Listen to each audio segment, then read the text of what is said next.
Welcome to Archive Vault, where we explore declassified records, hidden histories, and state-level investigations. Please note, some illustrative narration is AI-generated for storytelling purposes. All content is educational and documentary-based.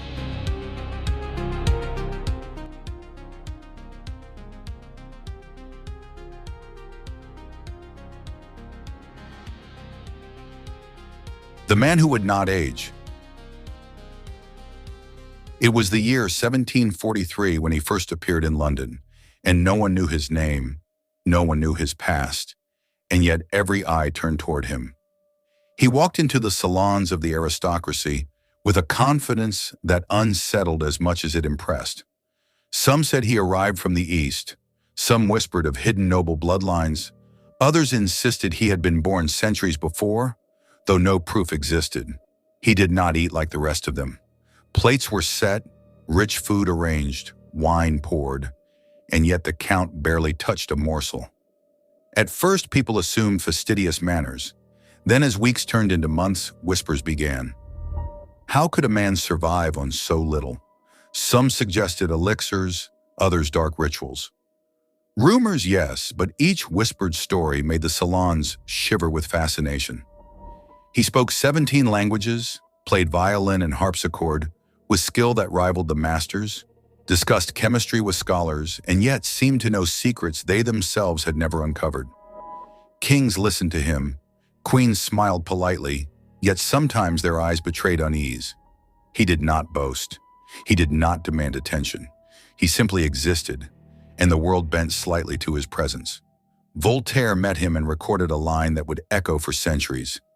He is a man who never dies and who knows everything. Half praise, half warning, and yet entirely accurate to those who had met him. For Germain did not age. Decades could pass. He remained unchanged. People who remembered him from youth could swear that he was the same, and those who met him years later could not believe their own eyes. The Count's talents and mysteries only grew darker with each encounter. Some claimed he could repair flawed diamonds, remove imperfections without destroying size. Some swore he had knowledge of turning base metals into gold. Others whispered of his nights when he withdrew from all company, preparing some secret concoction that no one would see. A few of the more timid nobles began to speak quietly of blood, that he drank it in small amounts to preserve his vitality. No one had proof, yet no one dared mock the idea in his presence. He was never violent. He was never overtly cruel. And yet the world felt the edge of something unnatural in him. It was the calm of the predator, the certainty of a man who had no need to justify himself. Even when questioned directly, he would smile and speak as if time itself were subordinate to him.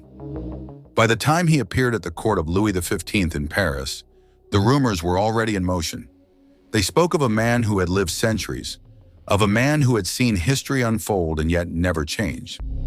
And those who listened closely began to notice something else, a subtle irritation in the Count when confronted by their fascination. Not anger, not fear, but the impatience of someone whose existence had already outlasted every assumption about human life. No one could anchor him. No one could trace him. He was Germain, a man, a rumor, a ghost walking among them.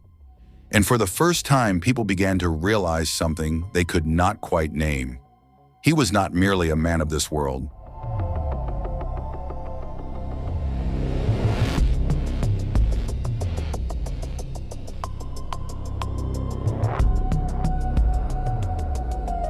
The woman who met him twice.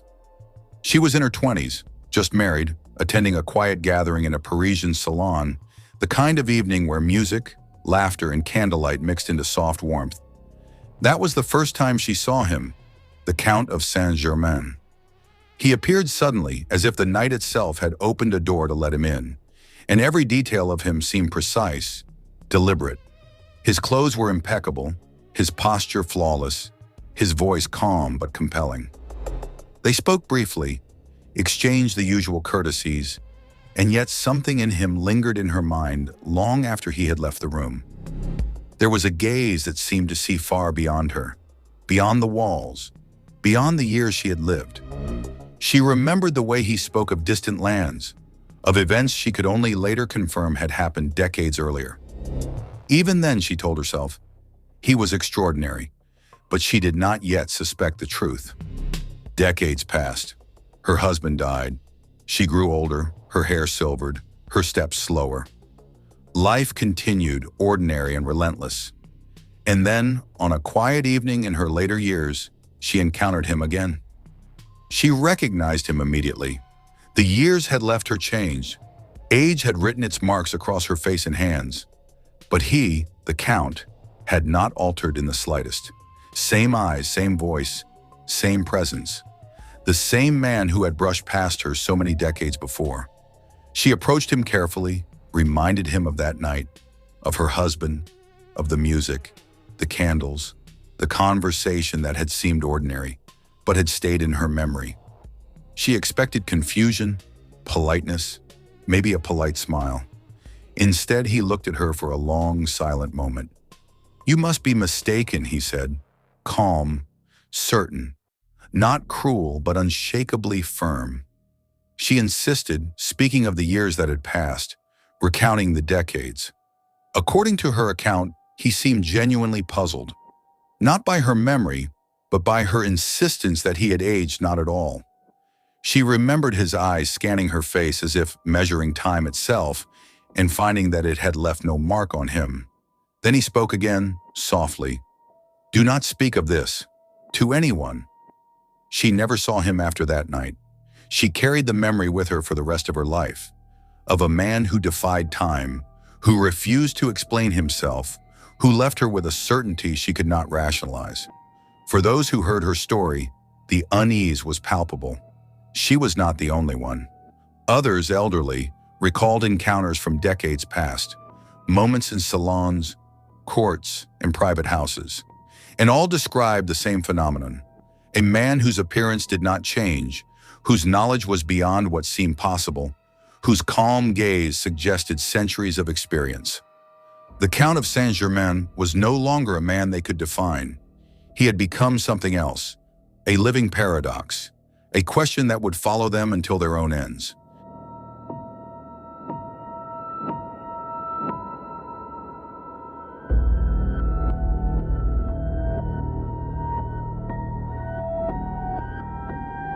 After Paris, the Count of Saint-Germain drifted across Europe with an ease that seemed almost unnatural.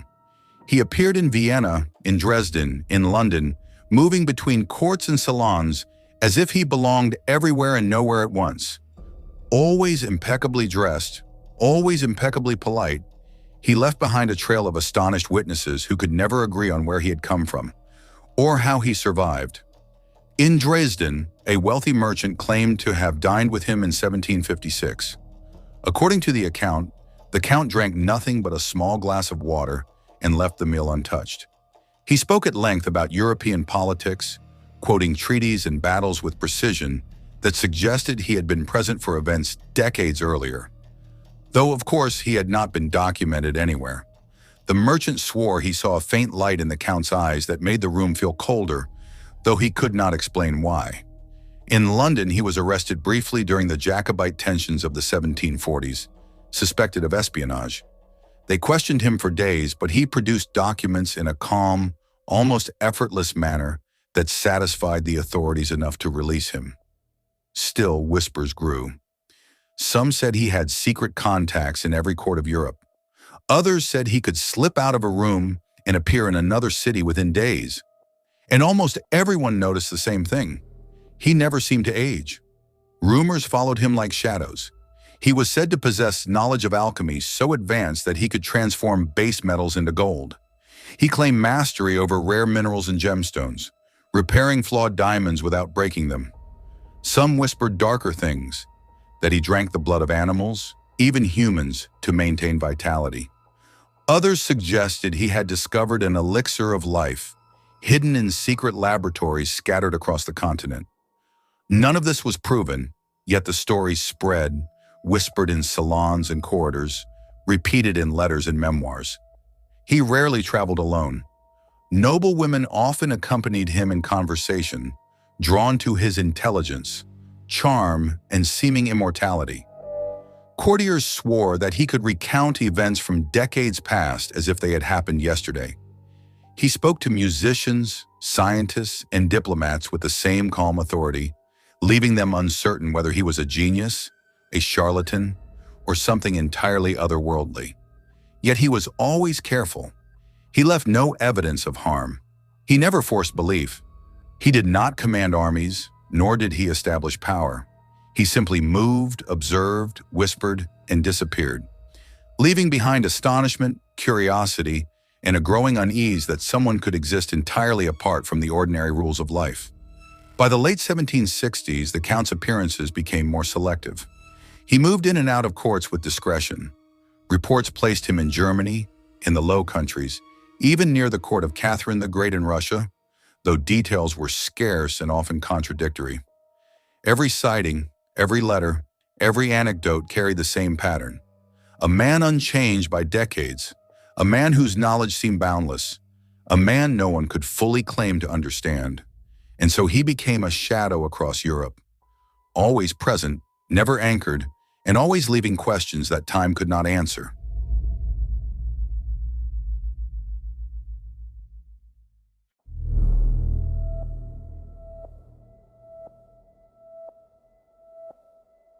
His death, disappearance, and the legends that followed. It was February 1784 in the small town of Eckernförde in the northern reaches of what is now Germany. Church records list the burial of a man identified as the Count of Saint-Germain. On paper, that should have been the end of him, but it was not. Within months, letters and diaries began to circulate, quietly at first. A merchant in Paris swore he had seen the Count walking along the Seine, observing the city with the same calm detachment as decades earlier. A widow in Vienna insisted he had appeared at her door one evening, warning her of a political plot she could not otherwise have known. In London, a young nobleman claimed to have met him in a private study, discussing alchemy and gemology with the same mastery he had displayed 30 years before. Some of these reports were vague, others incredibly detailed. They all shared a single unsettling fact. The man did not appear to have aged. Stories of his otherworldly longevity grew wilder with time. He was said to have moved effortlessly across continents without leaving a trace, to vanish from one court and appear in another within days. Some whispered that he had discovered the secret of immortality. Others suggested he drank blood in small quantities to preserve his life force. By the early 19th century, he had become a figure of legend as much as history. Occultists and alchemists elevated him to near mythical status, claiming he was an ascended master, a being who had transcended human limits, guiding humanity from behind the scenes. Even among these wild stories, there were echoes of the ordinary man who had walked European courts, a fluent linguist, a musician, a chemist, a master of social nuance, and a man whose calm authority left witnesses unsettled. Yet the most compelling reports were always the personal encounters, like the elderly widow who swore she had recognized him decades after first meeting him, or the diplomat who remembered him at a London court and then saw him again years later in Dresden, unchanged, unfazed, observing the world as though time were irrelevant. The Count of Saint-Germain had, in life, refused to anchor himself to any one identity, and in death the ambiguity only intensified. Whether he truly died or merely disappeared from the record, no one could say. What remains clear is that the stories persisted, not as mere gossip, but as repeated detailed recollections across decades, across countries, across witnesses, and in each telling, the same impossibility. A man unchanged by time, moving between history and legend, leaving questions that history itself cannot answer.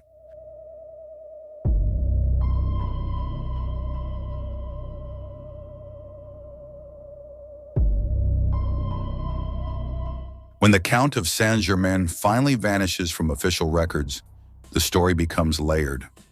On paper, he is a man who moved through Europe, appeared in royal courts, conversed with kings and queens, played music, spoke dozens of languages, and displayed knowledge of chemistry, gemology, and alchemy. Church records in Eckernförde mark a burial in February 1784. Letters, memoirs, and court documents confirm he existed, that he traveled, and that he interacted with the powerful.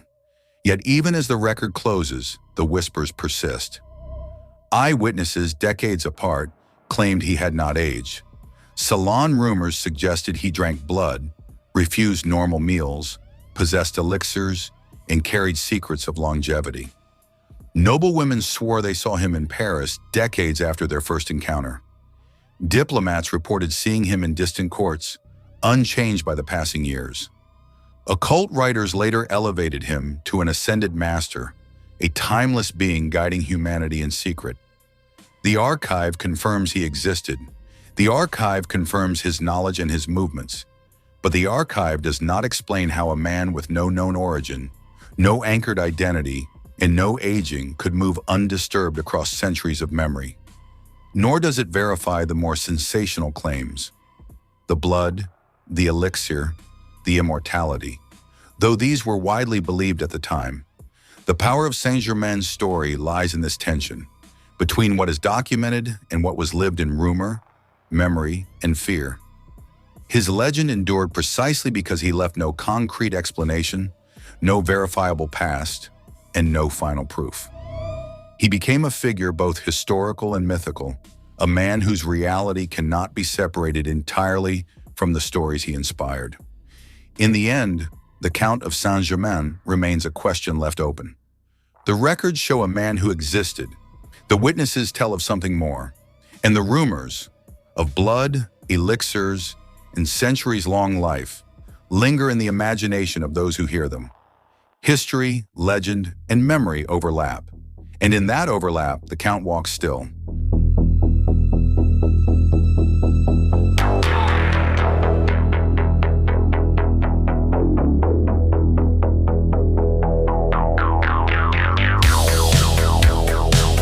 Thank you for listening to Archive Vault Podcast. I hope you enjoyed this deep dive and found it insightful. Wishing you a great week ahead, and remember to subscribe so you don't miss our next episode. We'll be back soon with more stories from the archives. See you next time.